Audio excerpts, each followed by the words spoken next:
There are experiences so silent, so inward, that no outside observer could recognize them even with the closest attention. A human spirit can cross entire inner continents while appearing unchanged to anyone watching. Many people spend years believing they are simply enduring hardship, unaware that their inner landscape is being rearranged by a psychological trial that shapes identity at its deepest layers.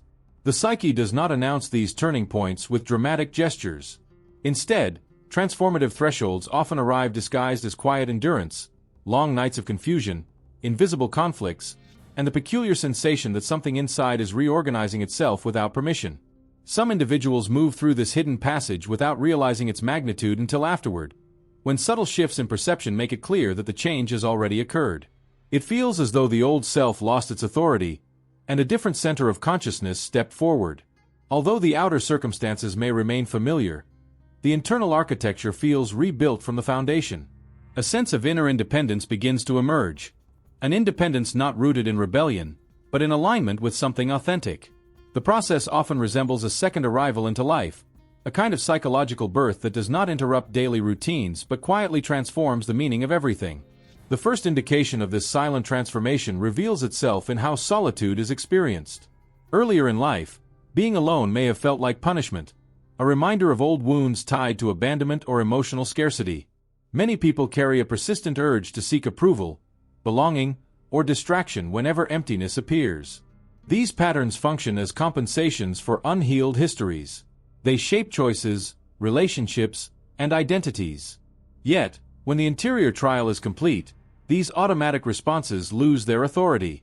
The nervous system no longer panics in quiet moments. The atmosphere of solitude feels different, less threatening, more spacious, even nurturing. There is a calm clarity that takes shape when the mind stops reaching outward for reassurance. The noise once used to escape discomfort fades. Instead of chasing validation, attention turns inward, not from avoidance but from a genuine desire to hear what lives beneath the surface. This shift does not resemble withdrawal. It resembles returning to a room that always belonged to you but was previously kept locked. Within that room lives creativity, intuition, memory, instinct, and the subtle voice that once struggled to be heard. During the shift, a person may notice how others fill every moment with entertainment, obligations, or social interaction in order to avoid meeting themselves. The observation comes without judgment, only recognition. The difference is that the compulsion to do the same has dissolved. Solitude becomes a home rather than a hole. It becomes a place where insight gathers freely, where thoughts arrange themselves without force, where emotional sediment can settle. Ideas arise with surprising clarity. Answers appear without searching. The internal world no longer feels chaotic. It becomes fertile. This new relationship with being alone often changes how others respond as well. There is an unusual magnetism to someone who is comfortable in their own presence. People sense a steadiness that cannot be feigned. They approach not because of performance or image, but because authenticity radiates without effort. Ironically, the more at ease someone becomes with solitude, the more their presence attracts those who crave sincerity. Yet this attraction no longer destabilizes. Attention does not disrupt the inner equilibrium, because worth is no longer determined by external response. Alongside this shift, the unknown also stops feeling like an enemy. Situations without predictable outcomes no longer create automatic anxiety. Instead, they generate curiosity. The psyche becomes willing to enter unfamiliar psychological territory. That openness emerges because inner conflict has been metabolized into inner strength. Ambiguous circumstances no longer trigger instinctive fear. Instead, they invite exploration. The mind develops a willingness to sit with uncertainty without demanding immediate solutions, which allows new possibilities to emerge. While the first sign alters the experience of solitude, the second reshapes the relationship with the shadow, the reservoir of impulses, instincts, and motives that people often reject in themselves. Before passing through the soul's invisible initiation, individuals typically defend against their darker traits.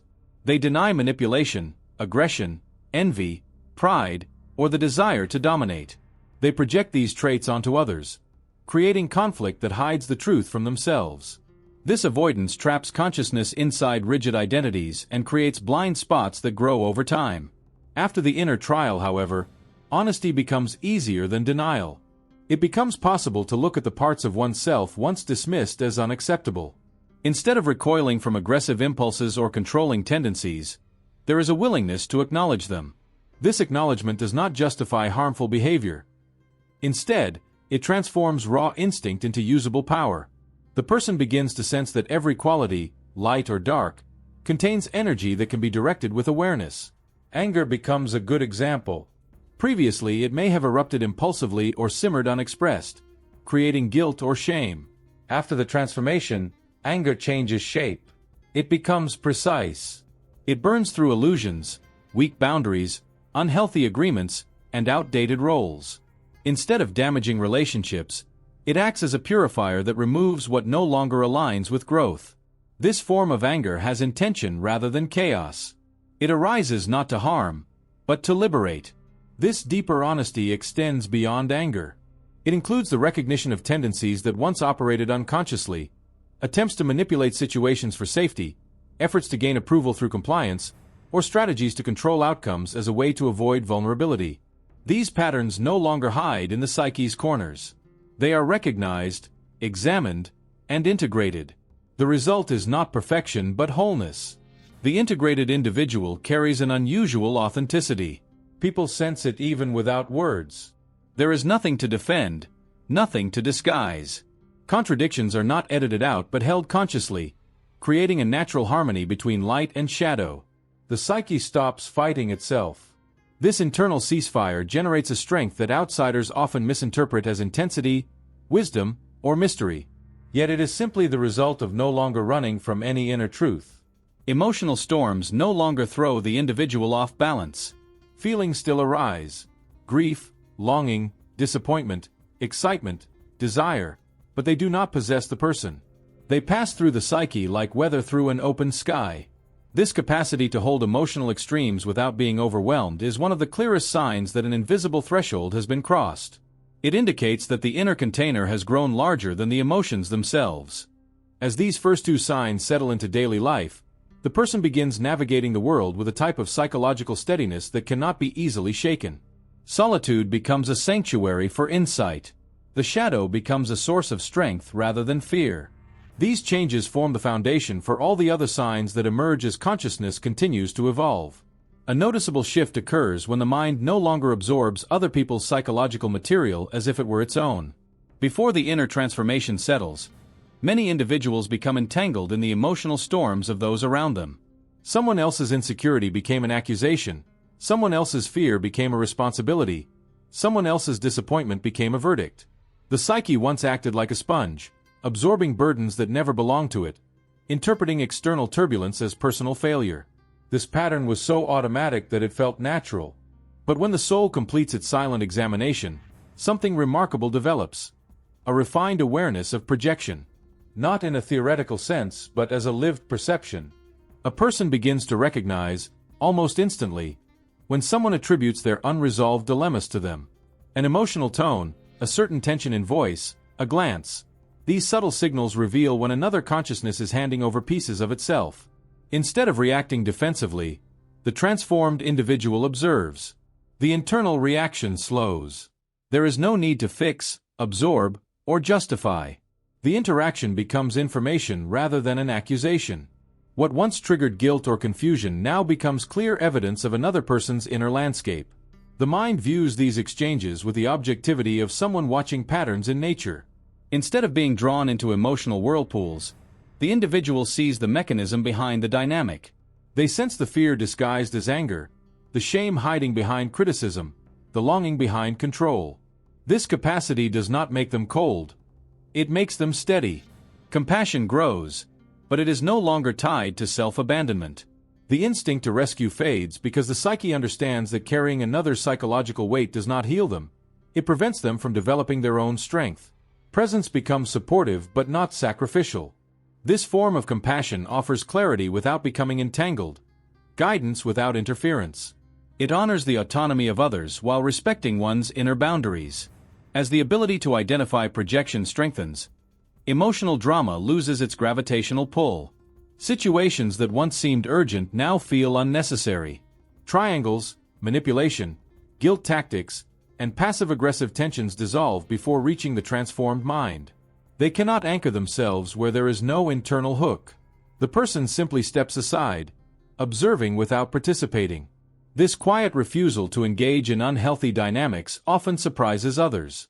Some interpret it as distance, but it is actually integrity, an alignment with the truth that one cannot live someone else's psychological life.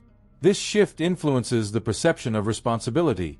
Instead of believing everything must be managed, the transformed individual understands where their influence ends. The burden of fixing the world evaporates. What remains is a calm recognition that each person must meet their own challenges.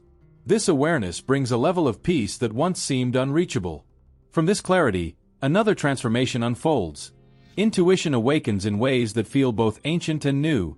Where logic once dominated decision-making, an inner sense begins to offer guidance with remarkable accuracy. This inner sense does not shout. It speaks in impressions, subtle nudges, symbolic patterns, and unexpected clarity. Situations that once required endless analysis now resolve themselves through a deep form of listening. Rather than debating options through lists and arguments, the person feels which direction aligns with their inner truth. The body reacts differently, relaxing near what is right, tightening near what is wrong. Patterns in daily life become more noticeable. Seemingly unrelated events line up with surprising coherence. Timing feels orchestrated. Encounters feel purposeful. Paths open with minimal effort. Coincidences increase to the point that they no longer feel accidental. The mind begins to sense an ongoing dialogue between the visible world and the unseen forces shaping it. More importantly, intuition becomes trustworthy because fear no longer distorts it. Before the inner shift, many intuitive impressions were mixed with anxiety, wishful thinking, or unresolved emotional wounds. Now, intuition is clean, quiet, consistent, and precise. It reveals motives beneath behavior, potential outcomes in situations, and the hidden emotional climate of conversations. This does not create paranoia or suspicion. It creates clarity. The world becomes readable in ways previously inaccessible. A deeper listening develops, one that perceives what is not said. Silences become meaningful. Pauses communicate. Energy carries information that words cannot express. The individual senses the emotional truth behind polite language, the longing beneath irritation, the fear beneath control. They hear the human story stored behind the persona. This heightened sensitivity does not overwhelm because the psyche has grown strong enough to contain the influx of information without drowning in it. Instead, this sensitivity becomes an internal compass. It directs choices, connections, commitments, and opportunities. Decisions become quicker, smoother, and more aligned with inner integrity. Along with this intuitive expansion comes another unmistakable sign: an entirely different relationship with cycles of psychological dissolution and renewal. Earlier in life, periods of collapse felt catastrophic. When old identities crumbled or relationships dissolved, the individual felt lost. The unknown seemed terrifying. Change felt like fragmentation rather than evolution. The ego fought desperately to preserve stability, structure, and familiarity, even if those structures were unhealthy. But after the soul has passed through its deepest inner trial, the relationship with endings transforms. The psyche begins to understand that life moves in cycles, not in linear progressions. Periods of dissolution are no longer interpreted as punishment or failure.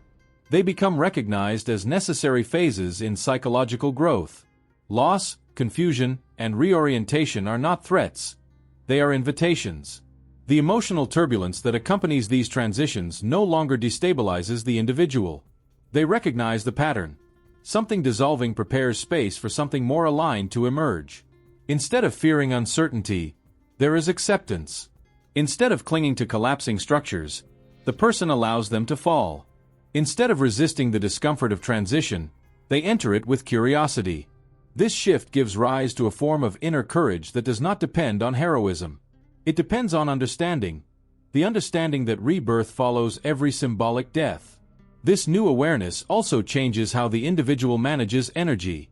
Previously, they may have expended enormous effort trying to maintain relationships, obligations, or roles that no longer match their inner truth.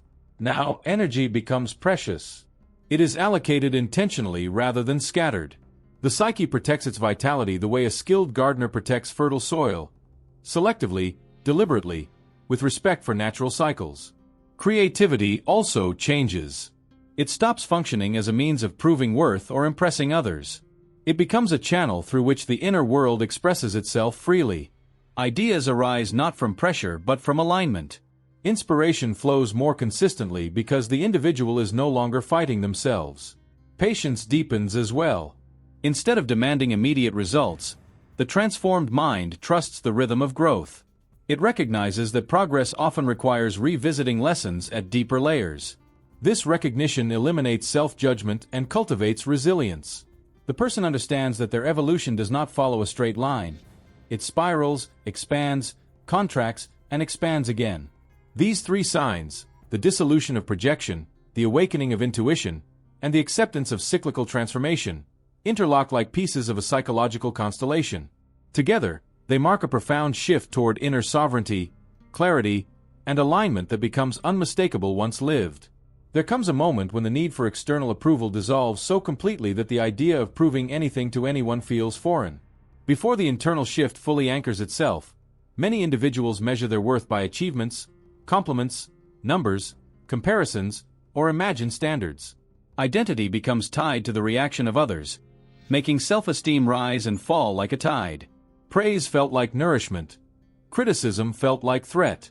Much of life revolved around avoiding disapproval and securing affirmation. Yet, once the soul completes its quiet transformation, these old patterns lose their influence. What emerges instead is an unwavering sense of inner authority. This authority is not loud or inflated. It does not demand recognition. It is an internal calibration that validates experience from within, independent of collective judgments. Confidence stops depending on compliance. Choices no longer bend to avoid rejection. Instead of adjusting the self to fit expectations, authenticity becomes non-negotiable. This authenticity is not defiance. It is alignment. Reactions from the outside world still register, but they no longer determine value. Criticism feels like information that can be considered or dismissed without shaking identity.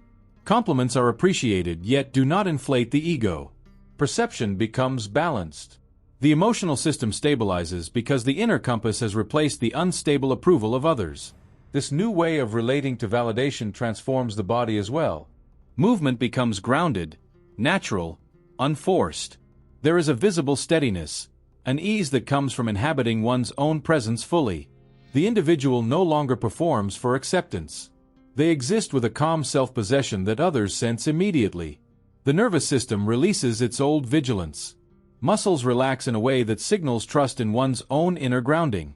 The person no longer carries themselves as someone waiting to be evaluated. Every decision begins to arise from genuine alignment rather than fear. Social pressure loses its power. Trends, opinions, and expectations become background noise rather than directives. This shift frees an enormous amount of energy that once fed the constant project of self-presentation. That reclaimed energy becomes available for creativity, purpose, and authentic expression. Life starts to feel lighter because there is no longer a need to maintain an image. With this internal authority fully active, another profound development emerges: the refinement of energetic discrimination. This signals the culmination of the soul's transformation, the moment when the individual becomes sovereign over how their life force is spent. Before this shift, energy was given away impulsively, to relationships that drained, obligations that suffocated, or situations that offered nothing in return. The inability to set boundaries felt like compassion, loyalty, or duty. In truth, it was fear of losing connection or disappointing others. Once the deeper transformation has unfolded, that fear dissolves. The individual understands instinctively that their vitality is sacred. They no longer scatter their presence indiscriminately. They choose where they invest themselves with the precision of someone who knows the value of every drop of their energy. This discernment is not elitism. It is self-respect. Boundaries rise naturally, effortlessly. They are not walls but filters, allowing in what nurtures and preventing what diminishes. Saying no longer brings guilt. It feels clean, honest, necessary. The person becomes selective with relationships, not out of superiority, but out of alignment with their inner truth. They sense instantly when someone's intentions are genuine or when a connection is built on imbalance. This sensitivity prevents entanglement before it occurs. People may misinterpret this new clarity as detachment, but it is actually a form of profound integrity. By choosing where to place their presence, the individual honors their life force. Every commitment becomes intentional. Every interaction becomes meaningful. They no longer endure dynamics that require self-betrayal. They no longer participate in exchanges that diminish their essence. Their presence becomes rarer, and for that reason, more potent. A quiet authority radiates from someone who has reached this stage. It does not dominate, it emanates. Those who encounter this presence often feel both comforted and challenged, as if standing before someone who sees more deeply than they pretend to reveal. This authority comes from self-mastery, not control over others. It is the natural result of integrating the psyche's fragmented elements into a unified whole. In this state, suffering itself transforms. Pain is no longer viewed as an enemy but as a teacher bringing essential information. The individual no longer resists discomfort but listens to it. They understand what each emotional ache reveals about misalignment, suppressed truth, or outdated patterns. This does not romanticize suffering, it dignifies it. Instead of being overwhelmed by hardship, the person extracts meaning from it, turning wounds into sources of insight. From this perspective, the past no longer needs to be overcome. It becomes material for wisdom. Earlier identities, mistakes, losses, and fears no longer hold emotional power. They integrate into the psyche like minerals folded into stone. Nothing is wasted. Everything contributes to the inner architecture of the transformed self. This integration produces a quiet stillness that follows the individual everywhere. The stillness is not passive. It is a steady awareness, a grounded presence that remains stable even in chaos. Others feel this stillness and are drawn to it, though they cannot explain why. It communicates confidence without arrogance, compassion without entanglement, strength without hostility. Hope also takes on a different quality. It is no longer a fragile wish for favorable outcomes. It becomes trust in one's own capacity to meet whatever life presents. This trust removes the anxiety once attached to uncertainty. The individual stops clinging to predictions and allows life to unfold with openness. They recognize that every step in their evolution has prepared them for the next. Reaching this stage feels like completing a major passage in the human journey. It does not end growth, but it closes an earlier chapter. The chapter where identity was shaped by fear, lack, wounds, and external judgments. What emerges is psychological independence. The person becomes free from the invisible patterns inherited from childhood, culture, or old narratives. They move from reaction to creation. The self that once seemed distant is now lived fully. The individual realizes that the version of themselves they spent years trying to construct was far smaller than the truth already inside. The transformation was not about becoming something else. It was about remembering what was always present beneath the noise of fear and conditioning. Passing through the soul's most painful test does not remove hardship from life. It changes the relationship to hardship. It reveals inner strength that cannot be taken away. It builds a foundation so authentic that the world's changing seasons cannot destabilize it. What emerges is wholeness. Not perfection, but coherence. And if someone recognizes themselves in these signs, it means they have completed an initiation that many never recognize, even after living through it. Their transformation becomes a source of possibility for others, a living example of what human consciousness can become when it meets suffering with awareness rather than resistance. From here, growth continues, but from a place of integration rather than fragmentation. If this message resonated with you, subscribe to the channel, like the video, and share in the comments a reflection about your own transformative experiences or insights connected to this topic.